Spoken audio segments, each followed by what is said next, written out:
बिहार में 2025 के विधानसभा चुनावों के ठीक पहले सूबे के 4 विधानसभा क्षेत्रों में उपचुनाव की घोषणा हो गई है। राजनीतिक दलों के साथ प्रत्याशियों के दिलों की धड़कनें भी बढ़ गई हैं। राज्य में विधानसभा चुनाव से पहले 4 सीटों के लिए उपचुनाव को सेमीफाइनल मैच की तरह देखा जा रहा है। हर तरफ कयासों और अटकलों का बाजार गर्म है। बताते चलें कि लोकसभा चुनाव के बाद 4 विधानसभा सीटें खाली हुई हैं, जिन पर चुनाव 13 नवंबर को होने वाले हैं। जिन 4 सीटों पर चुनाव होने वाले हैं वे हैं बेलागंज, इमामगंज, रामगढ़ और तरारी। इन चारों सीटों में भोजपुर जिले का तरारी विधानसभा सीट सबसे हॉट सीट माना जा रहा है। यह सीट आरा से भाकपा माले के उम्मीदवार सुदामा प्रसाद के सांसद बन जाने के बाद खाली हुई है। 2020 के विधानसभा चुनाव में सुदामा प्रसाद तरारी के विधायक चुने गए थे। बहरहाल तरारी में होने वाले उपचुनाव पर सबकी निगाहें टिकी हैं। राजनीतिक विश्लेषक कह रहे हैं कि तरारी सीट पर होने वाले चुनाव और उसके नतीजों का असर 2025 के चुनाव पर भी जरूर पड़ेगा। तो आइए एक नजर डालते हैं तरारी में सियासी दलों के बनते बिगड़ते समीकरण पर। कैसा है तरारी का राजनीतिक समीकरण? इस सीट को जीतने के लिए सियासी दलों की कैसी है रणनीति और किस तरह का चल रहा है जोड़ तोड़? तो आपको बता दें कि कभी पीरो विधानसभा क्षेत्र के नाम से चर्चित यह क्षेत्र 2009 में हुए परिसीमन के बाद तरारी विधानसभा क्षेत्र के नाम से जाना गया। तरारी में पहला विधानसभा चुनाव हुआ वर्ष 2010 में। उस समय इलाके के बाहुबली नरेंद्र कुमार पांडे उर्फ सुनील पांडे जदयू के टिकट पर तरारी से लड़े और जीत हासिल कर विधानसभा पहुंचे थे। हालांकि सुनील पांडे सन 2000 में और 2005 में जदयू के टिकट पर पीरो से ही विधायक चुने गए थे। 2015 में सुनील पांडे ने जदयू छोड़ दी और लोजपा में शामिल हो गए। इस दौरान हत्या के एक मामले में सुनील पांडे को जेल जाना पड़ा। तब उन्होंने 2015 के विधानसभा चुनाव में अपनी पत्नी गीता पांडे को मैदान में उतारा। 2015 के चुनाव में तरारी में एक रिकॉर्ड बन गया। 8 नवंबर 2015 को चुनाव के नतीजे आए तो सबसे ज्यादा चौंकाने वाले नतीजे सामने आए। तरारी सीट में गीता पांडे को मात्र 272 मतों से हार मिली। हालांकि लड़ाई भाकपा माले और लोक जनशक्ति पार्टी के बीच रही और जीत का फासला 272 मतों के अंतर से रह गया। भारतीय कम्युनिस्ट पार्टी के सुदामा प्रसाद को 44,050 वोट मिले थे, तो लोक जनशक्ति पार्टी की गीता पांडे को 43,778 वोट ही मिल सके हैं। बहरहाल बिहार के 243 विधानसभा सीटों में से तरारी सीट का खास महत्व है। भोजपुर जिले के दक्षिणी हिस्से में फैले इस क्षेत्र में लोगों का मुख्य पेशा खेती बाड़ी है। इलाके में मुख्य रूप से चावल की खेती होती है। उद्योग धंधों का सर्वथा अभाव है। दूसरी महत्वपूर्ण बात है कि यह इलाका नक्सल समस्या से जूझता रहा है। हालांकि इस संकट से तरारी अब उबर चुका है, लेकिन इस विधानसभा क्षेत्र में भाकपा माले और कम्युनिस्ट विचारधारा के लोगों का खासा दबदबा रहा है। इस विधानसभा क्षेत्र में गरीबी, सिंचाई, बेरोजगारी आदि सभी मुद्दों पर जातीय गोलबंदी भारी है। भूमिहारों, यादवों और मुस्लिम मतदाताओं के वर्चस्व वाले इस क्षेत्र में जिस पार्टी ने भी जातीय समीकरण दुरुस्त कर लिया, उसकी जीत सुनिश्चित मानिए। तो आइए एक नजर डालते हैं तरारी विधानसभा क्षेत्र में जातीय समीकरण पर। लगभग 3,05,000 मतदाताओं वाले क्षेत्र में यादव, भूमिहार और मुस्लिम मतदाताओं की भूमिका अहम मानी जाती है। तरारी में दलित, महादलित मतदाताओं की संख्या 55,000 है। क्षेत्र में भूमिहार और ब्राह्मणों की संख्या लगभग 80 से 85,000 बताई जाती है। इसी तरह राजपूतों की संख्या 20,000 तो यादवों की संख्या 30,000 है। तरारी में कोयरी, कुर्मी एवं वैश्य मतदाताओं की संख्या 45,000 है, तो अति पिछड़ा वोटर 40,000 और मुसलमान वोटर 30,000 के आसपास बताए जाते हैं। तो कहना नहीं होगा कि तरारी में सवर्ण मतदाता निर्णायक भूमिका में होते हैं। तो MY समीकरण चल गया तो यह वोट बैंक भी किसी भी समीकरण को कड़ी चुनौती दे सकता है। गौरतलब है कि तरारी में सबसे दिलचस्प चुनाव 2020 में हुआ था।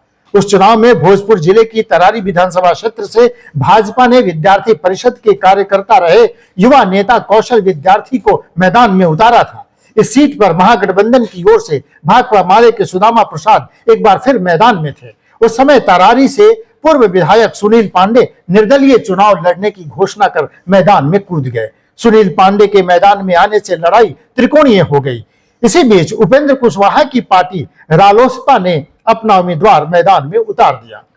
संतोष सिंह चंद्रवंशी को मैदान में उतारकर उपेंद्र कुशवाहा ने लड़ाई को दिलचस्प बना दिया। उधर जाप नेता पप्पू यादव ने भी अपना प्रत्याशी उतारकर सबका खेल बिगाड़ने की कोशिश की। तब स्थानीय नेता संजय राय को पप्पू यादव ने मैदान में उतारा था। हालांकि उन दोनों के उम्मीदवार कुछ खास कमाल नहीं कर पाए। तो वहीं लंबे अरसे बाद इस सीट पर चुनाव लड़ रही बीजेपी को भी जनता ने सिरे से नकार दिया।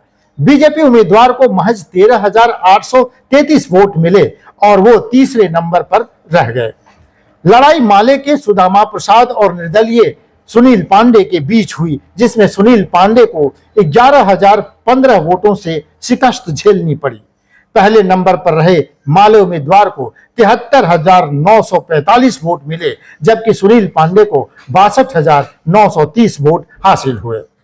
अब 2024 के उपचुनाव में लड़ाई और ज्यादा दिलचस्प होती दिख रही है। इस चुनाव में कुल 10 उम्मीदवार ताल ठोक रहे हैं। भाजपा और माले के अलावा जनसुराज और मायावती की बसपा ने भी यहां से अपने कैंडिडेट उतारे हैं। भाजपा ने तरारी से पुराने दिग्गज सुनील पांडे के बेटे विशाल प्रशांत पांडे को मैदान में उतारा है।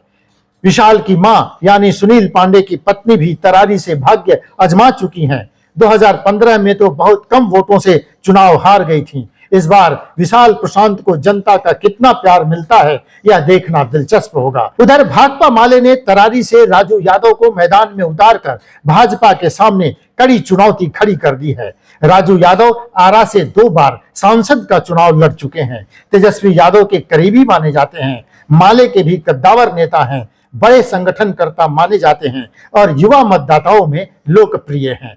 उनके समर्थकों की बड़ी संख्या है। चर्चित चुनावी रणनीतिकार प्रशांत किशोर ने भी सभी गठबंधनों के सामने कड़ी चुनौती खड़ी की है। बिहार विधानसभा चुनाव से पहले होने वाले इस सेमीफाइनल में प्रशांत किशोर ने भी अपना पहलवान अखाड़े में उतार दिया है। जनसुराज की तरफ से किरण सिंह मैदान में हैं और माना जा रहा है कि किरण सिंह दोनों गठबंधनों के लिए मुश्किल खड़ी कर सकती हैं। वोटों के समीकरण को देखें तो सुनील पांडे के पुत्र विशाल प्रशांत को अगड़ी जाति के अलावा भाजपा के कोर वोटरों का जबरदस्त समर्थन प्राप्त है। तो उधर इंडिया गठबंधन के प्रत्याशी राजू यादव को माई समीकरण के साथ भाकपा माले के कोर वोटरों पर भरोसा है।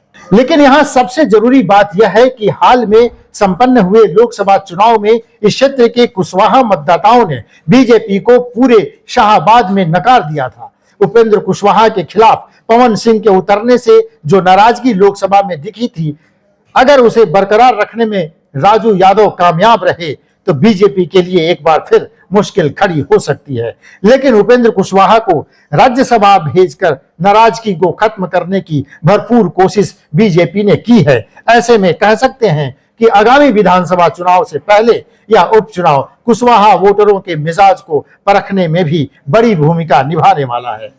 ऐसा नहीं है कि मुसीबत केवल बीजेपी के सामने ही है। माले के लिए भी तरारी में मुस्लिम वोट बैंक को एकजुट रखना मुश्किल भरा होगा। ऐसा लग रहा है कि जनसुराज ने उसमें सेंध लगा दी है।